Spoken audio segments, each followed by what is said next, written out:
Bonjour et bienvenue à cette vidéo sur la pâte Fimo. Tout le monde connaît la pâte Fimo, vient en plusieurs couleurs, des couleurs pleines comme celle-là ou avec des cristaux ou métallisés. Les pâtes Fimo sont intéressantes pour fabriquer des petits ornements qu'on va venir comme ça rajouter sur notre page, sur une page de scrapbooking, ou bien pour travailler avec des étampes. Alors, j'ai ici un morceau que j'ai commencé à réchauffer. Alors, la façon la plus simple de réchauffer la pâte Fimo, c'est de la découper en morceaux et de l'aplatir et de recommencer. Il y en a beaucoup qui utilisent des des machines à pâte pour faire leur plaque de pâte Fimo. Si vous n'avez pas de machine à pâte, vous pouvez utiliser une plaque acrylique pour les étampes. Et vous voyez que ça fonctionne très bien.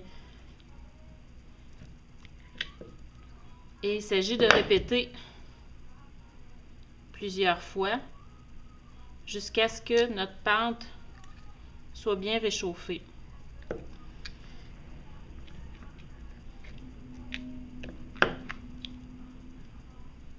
Bon, une dernière fois,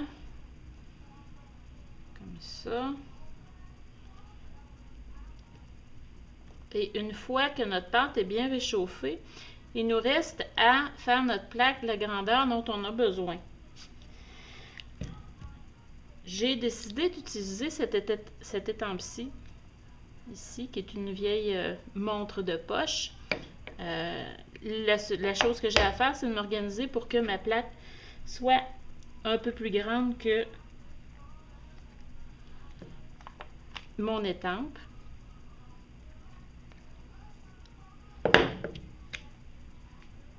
Il s'agit d'appuyer un peu tout le tour pour la faire agrandir. Voilà, encore un peu.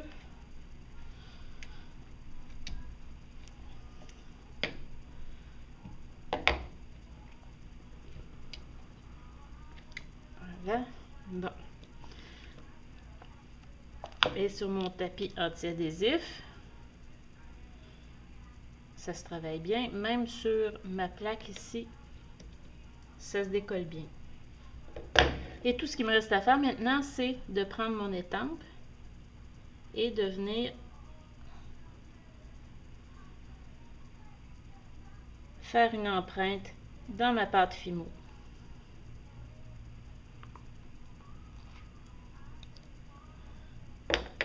Et voilà. Je ne sais pas si vous voyez bien l'empreinte de mon étampe. Voilà. Et il me reste bien qu'à la faire chauffer. On la fait chauffer au four, c'est pas tellement long, c'est tout bien indiqué ici à l'endos. Alors, il s'agit de faire chauffer pendant 30 minutes à 230 Fahrenheit ou à 110 Celsius.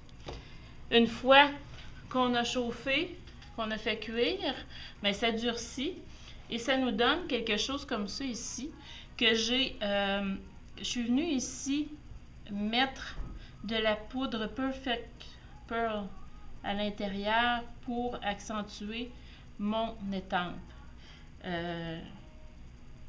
J'ai fait la même chose ici. Alors, je ne sais pas si vous voyez bien ici, là. C'est une étampe de vieille auto.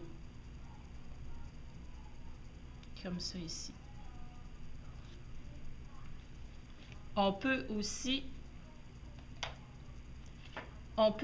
passer notre pâte Fimo dans des plaques d'embossage comme les plaques de la 6X et ça nous donne quelque chose comme ça ici. Je suis aussi venue mettre un peu de Perfect Pearl pour accentuer la couleur, là, pour qu'on voit bien là, le travail.